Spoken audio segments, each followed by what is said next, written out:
dalam keadaan baik dan diberkati. Dan perdana banget video aku kali ini tuh aku bukan cover atau promosiin seblak lagi ya guys. Kali ini aku bakal jawabin Q&A yang udah aku buka beberapa hari lalu di Instagram aku.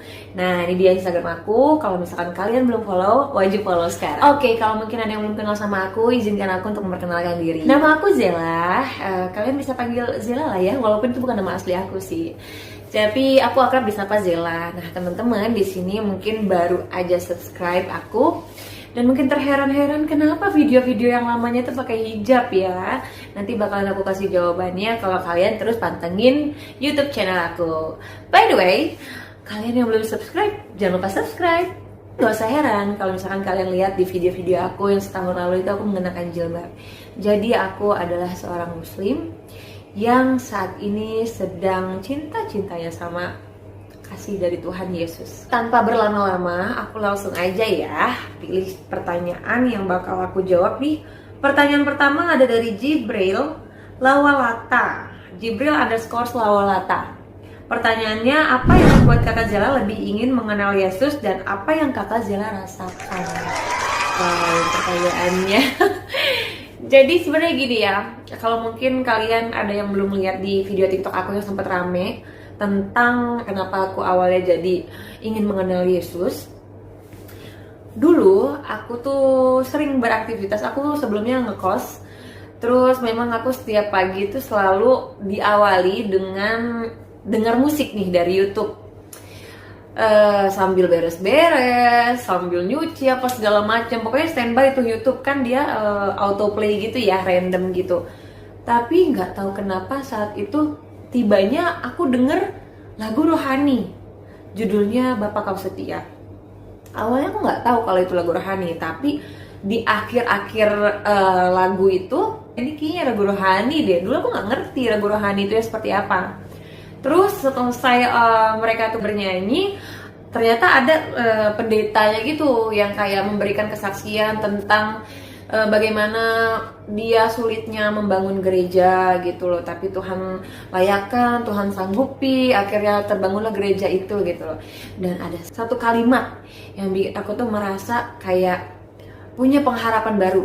Si pendetanya tuh bilang gini, memang sulit tapi tidak mustahil. Jadi dia cerita tentang pembangunan gereja yang memang sulit, butuh biaya yang besar, izin apa segala macem gitu kan ya. Tapi ya itu, ketika dia menjelaskan kalau kita percaya Tuhan, memang sulit sih, tapi tidak mustahil. Kenapa aku bilang kalimat itu cukup menguatkan dan menjadikan itu harapan baru buat aku? Cerita sedikit ya. Aku dulu punya problem, ditipu orang. Orang itu bawa kabur uang dan aku yang harus bertanggung jawab atas uang banyak orang lainnya gitu. Karena aku yang diamanati, karena aku yang dipercaya oleh banyak orang lainnya. Jadi disitulah aku harus bertanggung jawab. Aku merasa harus bertanggung jawab walaupun ada beberapa orang yang bilang ya udah biarin aja, bukan lo yang bawa duitnya gitu kan. Tapi hati aku tuh berkata lain. Hati aku tuh bilang aku harus selesaikan. Ya, memang sulit, tapi tidak mustahil. Jadi udah aku optimis dan kalimat itu selalu terngiang-ngiang di telinga aku. Jadi aku mulai saat itu aku mulai kayak berserah diri. Oh iya, bener, kita nggak boleh putus asa. Kita harus tetap berharap gitu loh. Berharap kepada Tuhan yang pastinya ya, supaya Tuhan bantu kita, Tuhan layakkan kita untuk menyelesaikan apa yang memang harus kita selesaikan, teman-teman. Jadi itulah yang bikin aku kenapa mulai mau mengenal Yesus. Memang apa sih yang dirasain? Nah itu dia tadi penjelasan dari aku ya. Mudah-mudahan jawabannya cukup puas ya. Nah, ini pertanyaan kedua nih, aku bakal lanjutin. Dari Monica IP nih. Monica IP bertanya, apa reaksi teman-teman kamu ketika tahu kamu meyakini Yesus? Ada yang mencela nggak? Atau menjauhi? Kalau dibilang reaksi teman-teman pastinya kaget dong ya, karena mereka tahu aku sebelumnya itu benar-benar pakai hijab.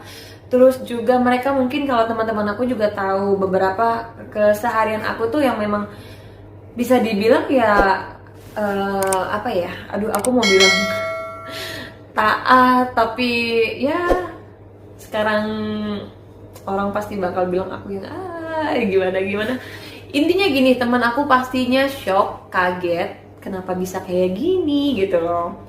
Dan banyak beberapa orang juga yang berpikir nih ngikut laki-laki nih kayaknya nih gitu kan. Atau kayak nih kayaknya dia lagi stres nih, sakit hati nih, makanya dia jadi begitu nih. Lupa nih sama agamanya, lupa nih sama ajaran dalam Islam gitu. Tapi enggak guys, semua itu pure murni hati aku yang tergerak untuk aku benar-benar cari tahu dan mengenal Yesus gitu. Ada yang mencela nggak atau menjauhi? Yang mencela ya, yang mencela pasti ada, yang menjauhi mungkin ada. Udah aku nggak mau pusingin, jadi nggak kerasa gitu kalau aku memang benar-benar dijauhin gitu loh.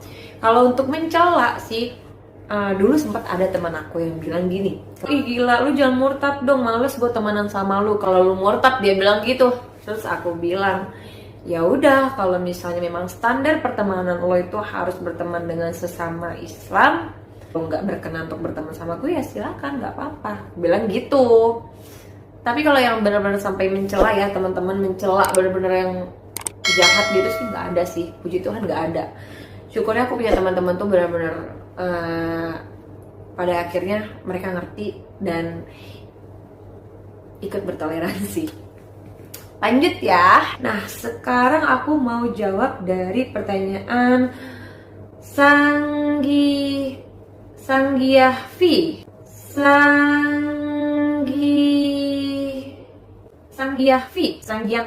Sanggianvi. Aduh, aku susah banget ini nyebutnya. Sanggianvi bertanya, Fiti hijab mau dihapus nggak kak? Fiti hijab dihapus nggak ya? Nggak. Aku nggak bakalan hapus Fiti hijab itu karena itu adalah perjalanan aku. Jadi biarkan itu menjadi identitas aku sebelumnya bahwa aku adalah seorang muslim. Jadi aku nggak bakalan hapus video itu gitu loh, karena bikinnya juga butuh effort gitu kan. Biarlah itu jadi kenang-kenangan aja. Semoga kalian gak ada yang keberatan ya. Aku tetap save video aku yang pakai hijab teman-teman semuanya. Lanjut ya, ada pertanyaan dari Natalia Barus 15. Kak, buat channel cover lagu aja. Kak, suaranya bagus loh. Makasih, aku seneng banget kalau misalnya ada yang kasih ide-ide baru nih ya buat aku. Doain aku bakalan cover lagu deh di next video konten aku di YouTube ya. Lanjut pertanyaan dari Elia Fani. Sekarang agama kakak apa? Sampai saat ini aku masih beragama Islam, tapi terus terang aku saat ini sedang benar-benar berusaha memahami, belajar lagi tentang Alkitab dan lain-lain untuk nantinya aku bisa siap dibaptis. Bantu doakan ya teman-teman semua. Lanjut, ada pertanyaan dari Jesslyn Priscilla. Kak, misalnya nanti pindah ke Kristen, apa siap Kak dijauhi banyak orang, bahkan diomongin kanan kiri? God bless you Kak Zel. Wah, terima kasih pertanyaannya Jesslyn. Misal nanti pindah ke Kristen, siap dijauhi banyak orang? Harus siap dong. Justru memang Tuhan Yesus juga dulu begitu kan ya, dibenci banyak orang. Jadi banyak nih aku dapat kalimat dari teman-teman sekalian yang bunyinya begini, kalau kamu percaya Yesus kamu harus siap pikul salibnya gitu. Jadi ya udah gitu loh, aku kan percaya gitu loh, ya aku harus siap gitu loh, nggak boleh nggak siap. Jadi apapun itu resikonya, apapun itu aku pasti terima, aku suka rela terima apapun itu, karena aku nggak menjadikan patokan orang itu apa ya, ngomongin aku kanan kiri, benci aku atau enggak apa-apa deh aku dibenci sama manusia, yang penting aku nggak dibenci sama Tuhan Yesus.